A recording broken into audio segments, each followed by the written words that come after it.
we can't make this mistake again. Let's smash the absolute living shit out of Farage. Isn't that a bit conspiratorial? My point is they're saying it on the record, Michael.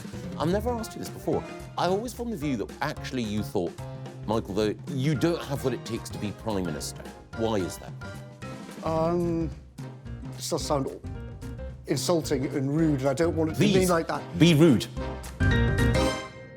Welcome back to Quite Right with me, Michael Gove. And me, Madeline Grant. This is the second part of our discussion with Dominic Cummings. If you haven't listened to the first part where Dominic talks to Maddie and I about Whitehall, Boris and COVID, this is your opportunity to seek it out. And in the second part, we're looking towards the future and we're asking Dominic what he thinks about the mood of politics at the moment. And he believes we're in a pre-revolutionary era. What does that mean? And does it actually mean the advent of Prime Minister Farage? Dominic explains his interactions with Nigel Farage, his views on reform and the Conservatives. Oh, and by the way, he also answers a very uncomfortable question very honestly, and he explains why he thinks I would not have made a good Prime Minister. Dom, you described a dysfunctional system, an accumulating set of crises, some of the challenges that you faced trying to change those things. As a new year dawns, what do you think is going to happen in British politics? What do you think is going to happen in the US? And particularly when it comes to British politics, if people want regime change, what should they do? Short term, I'm very pessimistic. I think, so it's very embarrassing now to admit, but before the referendum, I thought, it seems just completely crazy now, but I thought before the referendum, we're going to win the referendum, and that is going to force Westminster to change in all sorts of ways. It'll have to update, it'll have to accept that a lot of things it thought about politics were wrong. They've been so super committed to a whole set of ideas and how the public works and how campaigns work and everything, that the shock of losing will make everyone change their mind in various ways. Of course, now my prediction looks completely laughable. Everything doubled down, but it's kept doubling down, right? It doubled down through the constitutional crisis, it doubled down through COVID, and it's doubled down through Ukraine. You have what historians will really, really struggle to record, simultaneously on the one hand, Putin must fail, we will do everything, Slava Ukraine, and sanctions will work, China will stand with democracy, right? This whole story of 2022. Okay, well, if that's your official story, obviously you can't carry on with the shit show of the MOD, right? You're going to... Yep. Because otherwise that would be literally insane to have that as the official story, then allow the MOD to continue as it were. No, we're going to do both. We're going to have that as the official story, and we're going to double down on the MOD becoming more and more of a global laughingstock, even to the extent of organising nuclear tests to prove that the nuclear system works, and then the fucking missile's done and sink to the bottom of the sea. But we'll carry on anyway, right? So the lesson of the last 10 years is the system will keep doubling down. So the system will definitely keep doubling down again in 2026. They'll rally around. The system will rally behind, continue infinite immigration. There's no way out. After all, the Treasury says economically there's no alternative, and it's racist to have an alternative. So carry on infinite So you don't think there are immigration. signs that is changing in number 10 now with Labour's and Shabana Mahmood and all of that? Oh, it's all complete nonsense. No. They won't do anything on the boats because they can't do anything on the boats. The boat is hardwired because of the Human Rights Act and judicial review and how Whitehall operates. It doesn't matter. Shabana says whatever. Rishi said all of this stuff in 2023. I predicted in January 23, when he made all these statements, I said repeatedly, it's all total bullshit. He will not stop the boats will carry on. The legislation they're passing will have zero effect, and I very confidently predict the same thing now. What about They migration? they cannot control illegal migration. That will carry on. They can't control Whitehall, so all of Whitehall's pathologies will continue. They can't get a different economic model, so they'll just have to keep putting up taxes, and stagnation will continue. They can't control the police and law and order, so crime will continue to get worse. They can't control the NHS, so the NHS will get worse. And obviously the MOD fiasco can only get worse and worse. They'll lie more and more, cheat all the budgets, blah, blah, blah. all the major things which are currently disintegrating will continue to get worse, the benefits thing as well. Now, the old system basically worked for 20 odd years from the 90s on the basis of, okay, all kinds of stuff in Whitehall is a complete farce. But as long as the economy is growing by 2 or 3% a year, we can keep the show on the road, sort of, right? Once you have stagnant growth and a cost of living crisis, ironically, cost of living crisis, which you are massively adding to because of your insane Ukraine policy as well, and all of your sanctions things. We're showing Putin who's boss, right, by sanctioning oil. Meanwhile, we buy Putin's oil from India at inflated prices. But, that's Westminster. So you're making the cost of living crisis work through Ukraine. So you've got a public which hates the old system now more than ever. I just did a whole bunch of focus groups in October for the first time since 2019. Unprecedented hate, contempt, despair, anger for the old system. And the cost of living crisis is completely fundamental to that. You mentioned before, Maddie, about the kind of dislocation between Westminster debates and that. It's just amazing. I spent October listening to normal voters all over the country talk. Cost of living crisis, cost of living crisis, cost of living crisis. They put an asylum hotel next to me. Cost of living crisis, asylum hotel, cost of living crisis, right? And then you watch what Westminster's babbling about, and it's like all the Zelensky bullshit and all of the other bullshit which they absorb their time on. That, again, can only continue, right? So 2026, the country's going to get even more enraged. The cost of living crisis is going to get worse because the economy's knackered and they can't do anything to change course on it. Support for reform is logical for these people because they're desperate. Tories screwed us, can't vote for them. Labour screwed us, can't vote for them. So it's logical for people to go, well, let's look at reform and let's look at the Greens because we're out of options other than, and this is the next dynamic that pops up in the focus groups, is maybe we should all leave and or at least get our kids out. So you see over and over in focus groups now, the conversation goes like this. I hate the Tories, they screwed us. I hate Labour, they screwed us. I actually voted for Labour because it was time to we had to get the Tories out. But now Starmer's completely screwed as well. I hate them both. What should we do? Well, I guess we should vote for Farage. Yeah, what will happen then? Well, he hasn't got a team, he hasn't got a plan. It'll probably be a failure. Yeah, it'll probably be a failure, but what else can we do? We've got to vote for him because we can't vote for Tories or Labour, right? Yeah, I agree, we seem to be snookered. Maybe we should leave. Yeah, I've been thinking about leaving. I want to get my kids out. Yeah, I've been looking at it too. So that is the kind of dynamic that you see repeatedly in focus group conversations now. Is that across the board with people who voted for other parties as well as Labour at the last general election? Tory voters, Reform voters, Labour. Socioeconomic groups. You have the same conversation. Cost of living is a disaster. Westminster and the old system is killing us. It's destroyed our lives for years now. Since the financial, remember, a lot of these people have not had a pay rise since the financial crisis, right? It's been financial crisis shit show, Brexit shit show, COVID shit show, Ukraine shit show. It's just been one disaster after another. So a lot of people have had 15 years of their lives going nowhere. So they're desperate. So you have that whole problem in their lives. Then they look at politics. We hate them all. We hate the old thing. It's completely failed us. Look at Farage. Maybe like 1 in 7 people say, I think he'll sort it out. The other 6 in 7 go, well, he is against immigration and he's been steady on that for 20 years, so maybe he will do something about immigration. But there's no team and there's no plan. He'll probably just blow up the way that they all blow up if he gets in. And then that's when they talk about, maybe we should just get out. Do you think that cycle of conversation just happens repeatedly. Do you think Farage recognises the weaknesses that the electorate have identified? And has he talked to you or people you trust about it? I think intellectually Farage knows what I'm saying is true. I've said this to him, and he didn't argue. And I think you can't argue, right? Like, unless you want to be complete. Farage is not. I mean, a lot of people in Westminster are delusional, but Farage is much less delusional than most of them.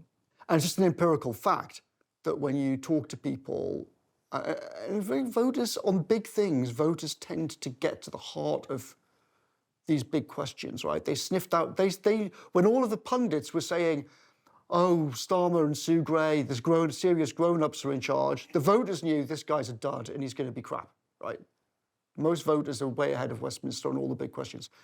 And the voters say over and over again, and Farage has been told this by lots of people, they want to see a team and they want to see a plan. Because voters also are smart, right? They look at it and they go, okay, well, maybe we should vote for Farage, but one guy can't change the system. It doesn't matter how smart you are. Even if you put someone 100 times as able as Farage in, right? Even if you put Elon in or Jeff Bezos or whoever, any of these characters, it doesn't matter how able you are, one person cannot change all of this. You can only do it by building a team. And the voters know that, and they're watching to see, and they know that Farage has not built a team. How do you rate Reform's chances of attracting those kind of high-caliber people that you've described who increasingly work in computing and tech and finance? So this is where human agency does have a role. If Farage really wanted to do something about it, he would set out this public story about how he's going to go around the country and recruit people. Here's how I'm going to recruit people to become MPs and candidates. Here's how I'm going to recruit people to be like the top 10 most important ministers. Here's how I'm going to recruit people to take over from the duds running the civil service and replace them when I take over. I'm going to go around the country. I'm going to set it out. Email this if you're interested. Da, da, da, da. Here's the first people I've hired to oversee the... There's this obvious story. Like if I was running a political party, there's an obvious story that you would tell, right? Or if you're setting up a new party now, there's an obvious way in which you would build this, in public, this huge recruitment process and say, and what would your story be? The old thing's completely failed.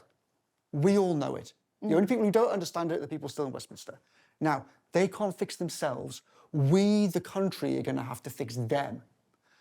So here's how I'm going to do it. You, the wonderful people of Britain, who've been off doing your other things in life, some of you are going to have to, I'm afraid, take one for the team. You're going to have to put your normal life aside for the next 5, 10 years. You're going to have to come in and help change the Westminster system. If you are brilliant at running a hospital, if you were brilliant working in the armed forces, if you've built a wonderful business, if you've got something to offer this country, we need you to come in and replace the duds who've driven us into the sand. And here's how we're going to do it. And that's what you would do, right? As you can see, Reform is not doing this. So that, to me, is one of the critical questions in 2026. If Farage tells that story, if he decides mentally, internally, I actually do want to be PM and I don't want to get spat out by the deep state in 8 weeks the way that they did with Liz Truss, okay, I'm going to have to build a team, and he actually embarks on that, that will be transformational. But does he actually really want to be PM? And can he make that leap to, I want to be surrounded by people much smarter and much more able than me? The strongest evidence that he might want to do is recruiting Danny Kruger. Do you think Danny's making this argument? Do you think Danny will prevail? And you've made the point in the past that there are some people around Farage who are basically party boys and girls who are not really serious about power and what's required. Do you think Danny can prevail against the Christmas party crew there? So, I mean, Danny's an old friend and I like him. He understands a lot of these problems. He worked in Number 10 and he saw up close, in a way that nobody else in Reform has done, right? He's actually worked in Number 10 with the horror of the Cabinet Office and really, truly understands how the thing works. So I've deliberately him and I have not really talked about any of this since he's defected. I think he doesn't want to talk to me about it for very understandable reasons, given all the sort of past sensitivities with Reform and me and Farage and whatnot. So I can't say anything really about what he's thinking. But for sure, Danny obviously understands the problems, and he also obviously understands that it's inconceivable that any single person on earth could go in and change this. You could only do it, anybody knows what I'm saying. I mean, I spoke to Nigel about it himself over dinner a year ago, roughly. Nigel said, yeah, like obviously, if you're going to change the government, I'm going to have to build a team and do it. So I don't think intellectually there's any issue about it. He knows intellectually that it's got to be done. But of course, between the idea and the reality falls the shadow. There's a huge difference between, Boris knew all sorts of things intellectually, didn't mean that his character meant that he could actually execute. I don't want to be a prisoner of Westminster assumptions, but I have to ask, A, is it possible that the Tories, between now and the election, could so internalise some of the lessons that you've put forward that they could become the vehicle for change? And is it also possible that if Labour had someone else as leader, that they could do a half-decent job of governing? Human agency is real, and of course it's theoretically possible. that Labour could replace Starmer with someone who decides to go in a different direction. But I think the chances of it happening are close to zero. Is there anyone in the Because- Labour Party who you think, even if it's unlikely that they could be elected, would actually do not just a better job, but a half-decent job? So I know close to zero Labour MPs. Yeah. There's one Labour MP who I worked with in government because of his role then, and that's the current Armed Forces Minister, Al Carnes. So I had some dealings, professional deal, not political, obviously, because he was working in the Armed Forces at the time when I was in government. I had dealings with him. He obviously comes from a certain background and understands about building a team and could do certain things that most MPs couldn't do. However, I think there's no chance that he's going to get put in. Labour were going to put in Miliband or Rayner or someone on the left because they just want a left person to do left things. And they will drive all the pathologies worse and worse, and then they'll blame racism and capitalism and everything for that, and they'll just keep doubling down. The Tories, I think, are dead. Completely dead. I think they're completely dead. One of the striking things in the focus groups is people have moved on from hatred. They just say things like, I just don't think about the Tories anymore because they're just not relevant to our lives anymore, are they? They're just do you think it could be... They're just finished.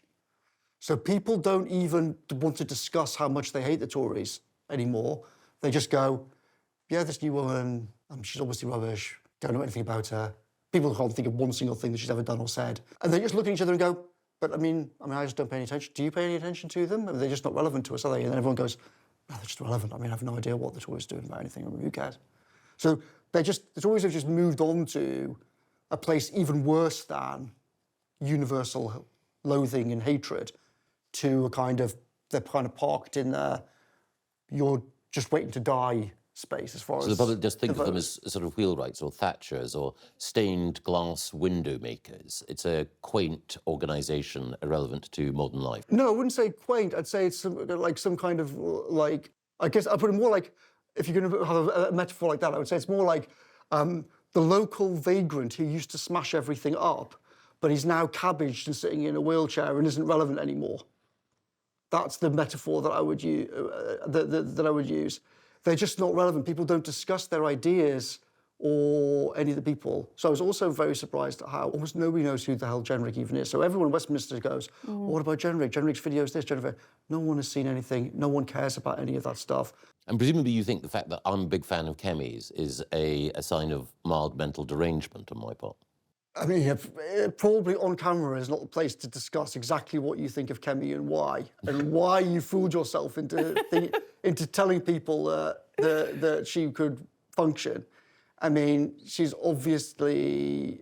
the idea that a country that had prime ministers like Pitt and Palmerston end up with Truss and Kemi tells the story, right? I think there's a difference between the two, but we shan't labour the point. Maddie. Firstly, Michael, very unsound to say that there's no place in the modern world for stained glass makers. Yes, I thought the editor of the Spectator should not say things like that. I know. Sorry. God, we'll pretend we didn't hear that. Stained glass window makers are wonderful and should be preserved and are a valuable part of our civilization, not like the Tory point. Yeah, what would Roger Scruton have said? I think I'm probably somewhere between you and Michael when it comes to Kemi Badenoch. I think she can do a great job, but other times she can be extremely patchy. And the point about people generally listening, is there anyone in the Tory party that you think could do a better job? But I have to make the same point to you, Maddie. Politics is a team sport. To win anything important and to control large, complicated things, you can't do it as one person. You have to build a team.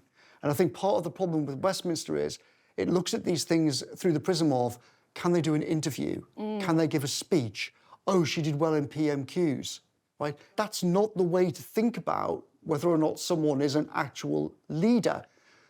If you go back and read the Lee Kuan Yew's amazing memoirs, right?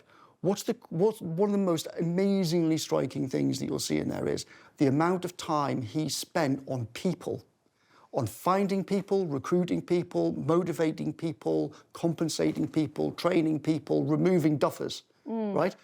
Very, very much like Elon or Steve Jobs or anybody like that who's like a global elite at building something. But no one ever talks about political characters through that prism. But that's what the country actually needs. So You say, oh, well, Kemi sometimes can do mobile and yeah. PMQs. But, okay, I lived through 1997 to 2001, right? I watched the Tory I did party. too, but... I watched the Tory party for 4 years. Yeah. And what did they say for 4 years? All the serious people? Hey, they good said, at PMQs. William was just wonderful in Oh, PMQs last week. I don't believe these polls. These polls are, Dominic, they're like witchcraft. They're nonsense. And what happened? They told themselves that for 4 years, and then 4 years later, Blair smashed them with the identical majority. I suppose another question then is, even if there was a hypothetically Tory leader who was fantastic at those kind of things and had, you know, the balls of really queuing you and the ability to deal with people. The Tories would destroy them if such a person ever arose amid their ranks. Yeah, but even if, the Conservative Party has become a pathological institution. It destroys anything of value. People outside with talent looking at it now, no one in their right mind would join it. And of course, this is a feedback loop, right? Part of the reason why Kemi is doomed is people look at her and they go, yeah, she's rubbish. But she can't recruit a team. So she's got the D team around her doing everything. And the D team can never get out of vicious feedback loops by definition. So it's pointless talking about, can Kemi do this, can Kemi do that? Kemi is... No, but is the Tory brand so scorched that it wouldn't matter what the leadership was doing? I think it is now so terrible. So I did think that after the last election, they had one last shot at it. But I think they've blown their last shot. I think now that it's... Kemi will go in the summer, they'll put Jenrick in, Jenrick will sink like a stone, and then the party will say, well, then it'll think it'll fragment. A bunch of them, the kind of Dominic Grieve, Gawk tendency, Gavin Barwell, all those type people will go off and join the Lib Dems or Labour or whatever, as the system polarises and fragments. And then another bunch will go off to Reform, and another bunch will just leave and start planning a different life. Can I ask? But that's why the question about Farage and whether Farage actually sets out this recruitment track, I think becomes a central question for 2026, because if Farage does do that, then all kinds of other dynamics will shift. But if he doesn't do that, then people are going to say, OK, Labour completely screwed, Tories completely screwed. Farage has historic opportunity but is determined not to grab it. OK, well, given that the country is in a pre-revolutionary state and is desperate for something new, who is going to provide the new thing? What happens if Reform crashes and burns at that point? Do you think... You mean after winning? Yeah, like if they make a hash of things, and we've already seen how, I mean, I hold no candle for Keir Starmer and his government, but it's no doubt that with the news cycle, the information economy and social media and just general feelings of disenfranchisement, the window that you now have in the modern world to improve people's lives materially before they will reject you too is very small and seems to be getting smaller. Like, what happens if that... Do you think people would then... Will they then look for another start-up political party, basically? Yeah, for sure. I mean, the system will just... If at that point, then the system will... Well, so two things will happen. One, the old system will try and reinforce itself and say, see, this is what happens when you put outsiders in, everything just implodes. And people who don't trust the old system will say, we need to have something new. But I think this is likely to happen earlier, in that if Farage can't build the talent and can't build the machine that he needs, then it's reasonably likely, I think, that he just gets smashed up before the election ever happens. And that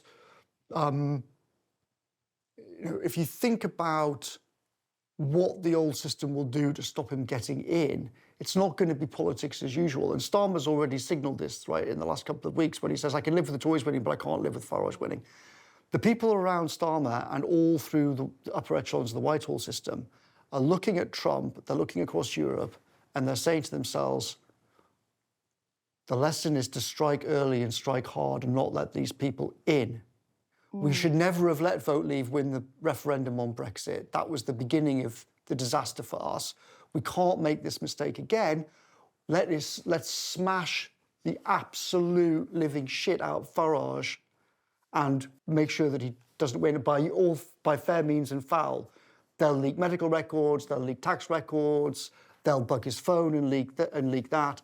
They'll do anything that they need to. And by the way, that's going to be happening all across Europe in parallel. And they'll all be telling themselves we're fighting fascism together. Against the AfD and the Rassemblement National and all the rest of it. The European Commission has said publicly and on the record, we will use the tactics that we use for colour revolutions in Eastern Europe to stop Western European countries being taken over by parties that we don't agree with. That is the official doctrine of the European Commission, and they will definitely try and do it. Isn't that a bit conspiratorial? Well, the point is they're saying it on the record, Michael. It's the opposite of conspiratorial. I mean, they have conferences by Lake Como to discuss how to do it. I've been invited to them. I haven't gone yet. I wish I was invited. It sounds fun. Well, next time. Start writing about disinformation and you'll get an invite to Lake Como. Amazing, yeah. Yes, ask I Mariana just have to Springs. get hired by the Tony Blair Institute. We can Sure, they'd love to have me. We can fix that. Trump, Elon and DOGE didn't work out. What's your assessment of what will happen with Trump's presidency in the years ahead? I think the DOGE thing did work out in various ways.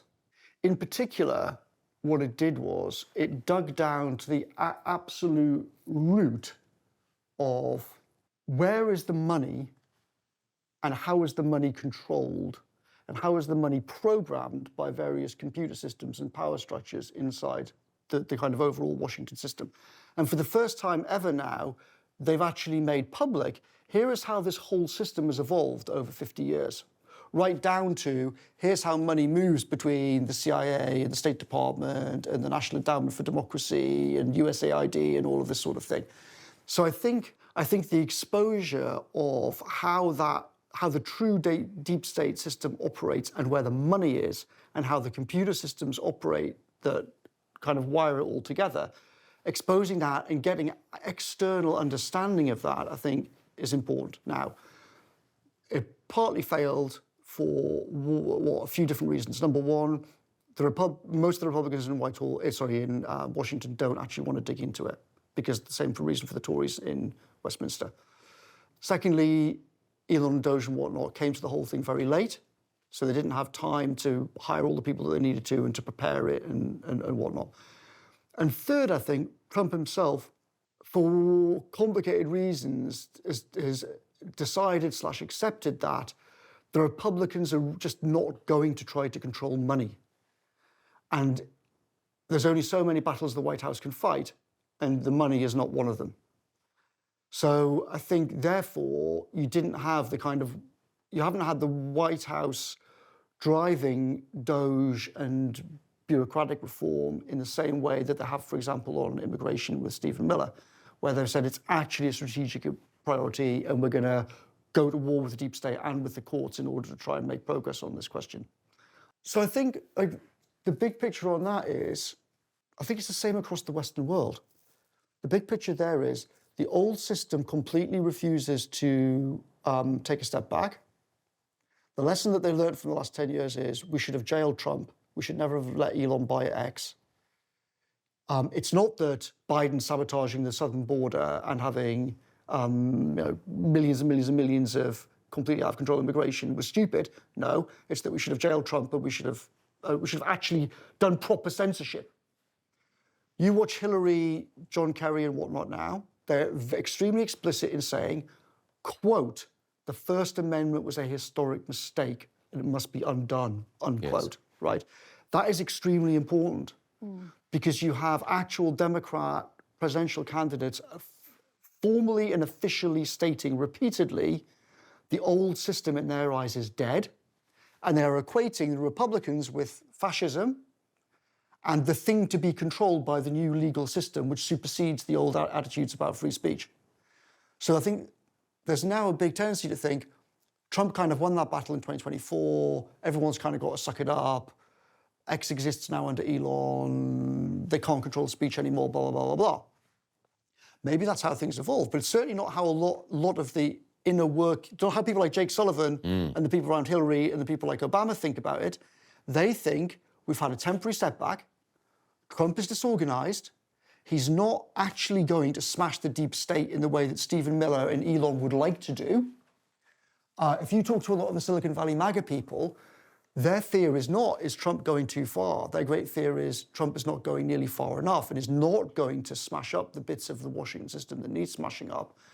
And their fear is that then they get booted out in 2028 and the Democrats roll back triumphantly and then, of course, in league with the EU, say, well, let's have some kind of new North Atlantic zone for how digital communication works, for internet regulation, to stop fascism and child abuse, and et cetera, et cetera, et cetera.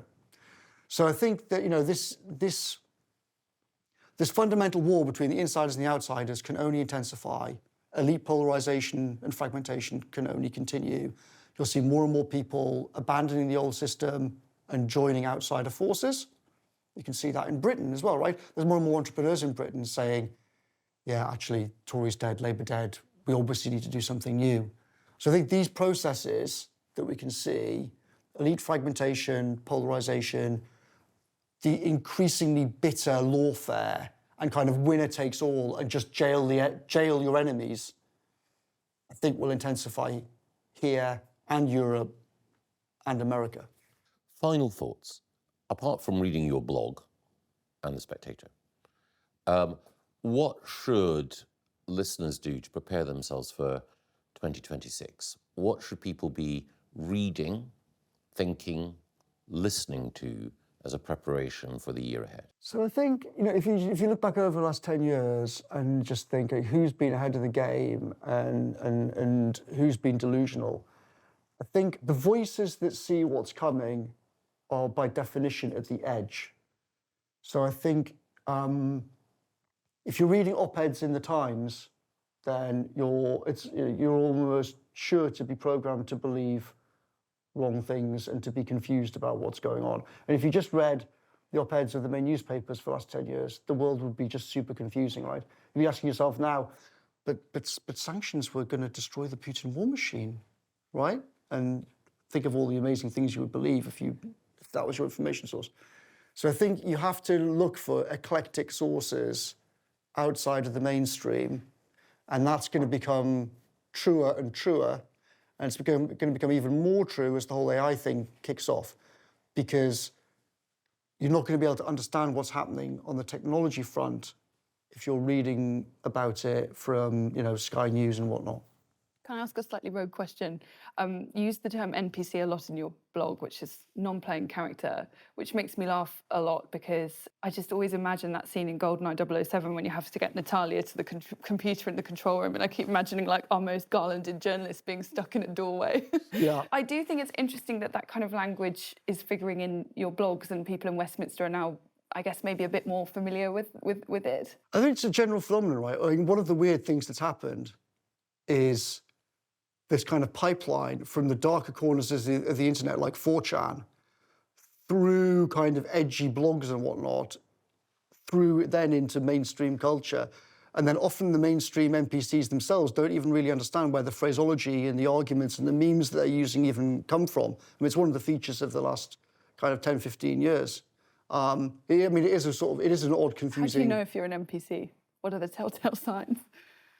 The telltale signs are you still subscribe to the FT and you read it and you share its columns and you say, very good column from so-and-so on Ukraine.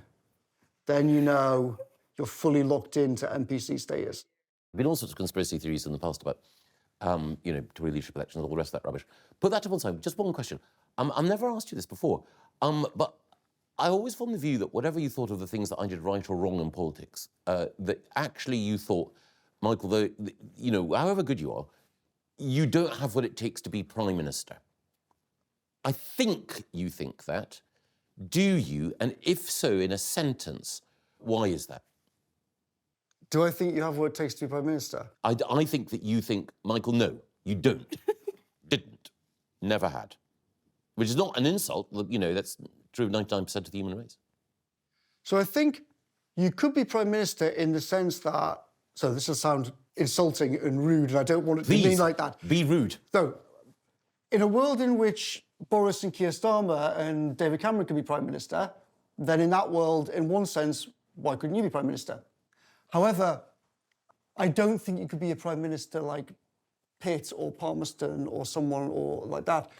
But I think to some extent it's because, so the first bit sounded like I'm trying to be rude. Obviously, I'm not trying to be rude. I'm just trying to be honest about it.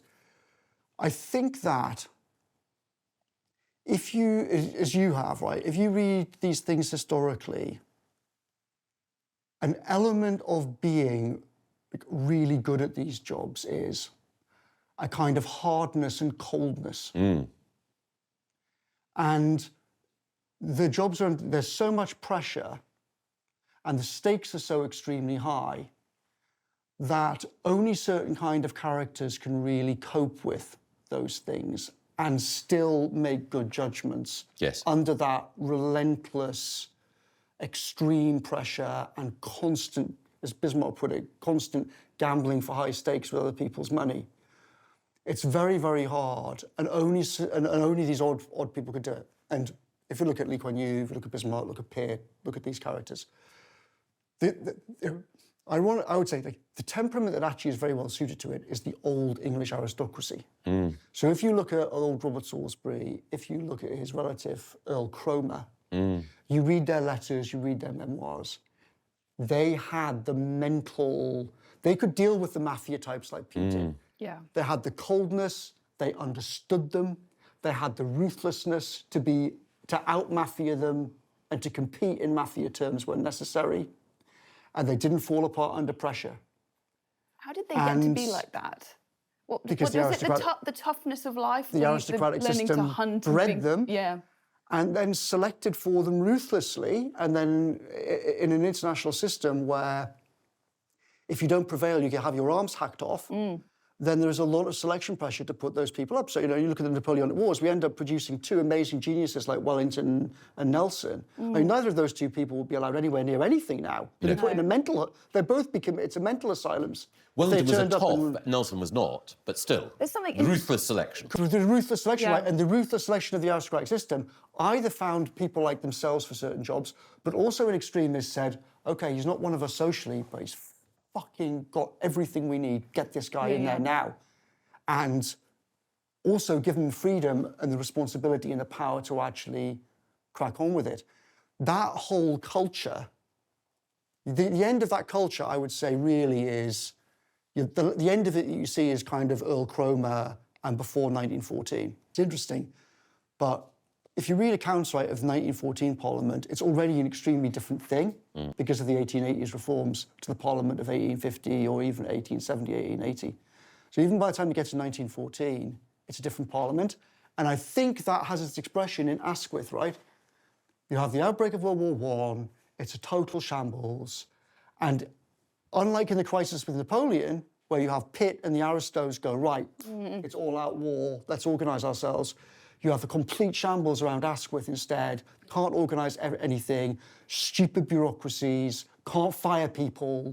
The cabinet is paralysed looking at the Western Front saying, well, we can't fire so-and-so, we can't. Whereas Pitt was straight in, fired, promoted.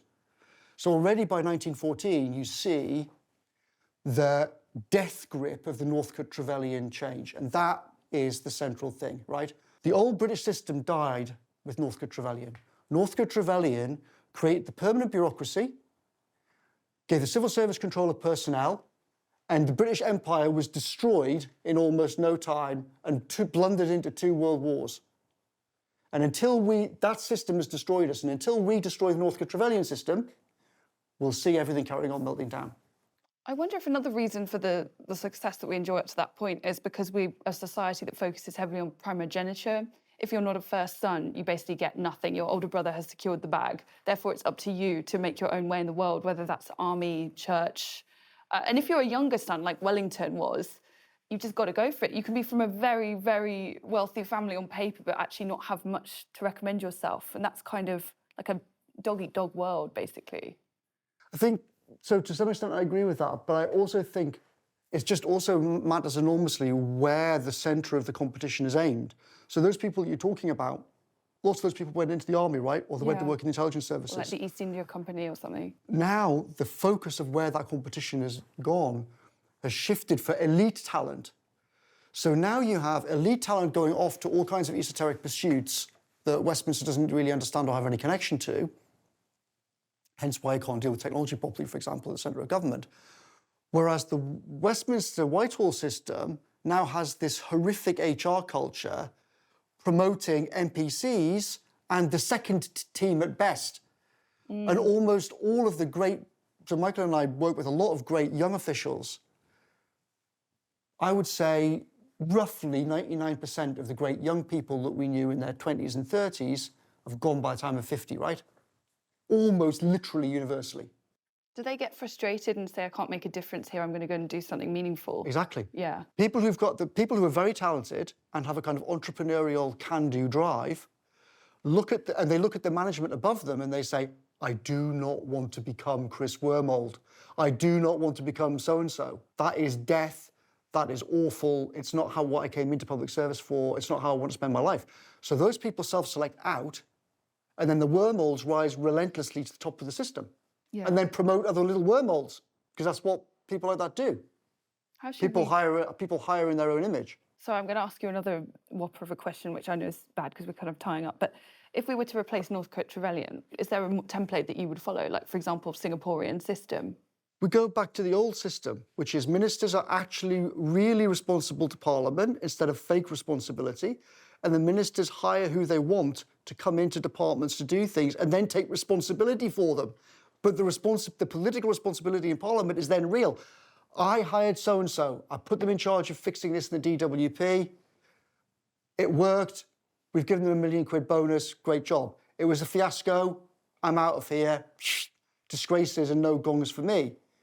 You have to have responsibility to Parliament restored at a ministerial level, and then you have to have the political people actually responsible for hiring great talent from outside. And if you can't, which is of course exactly what Lee Kuan Yew did, if you can't do that, then you can't expect different results.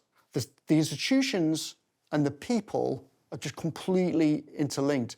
So you can't fix the institutions unless you bring in great people, but you can't bring in great people unless it's clear that you're going to change the institutions, because great people won't come in and work in the farcical institutions that you've got.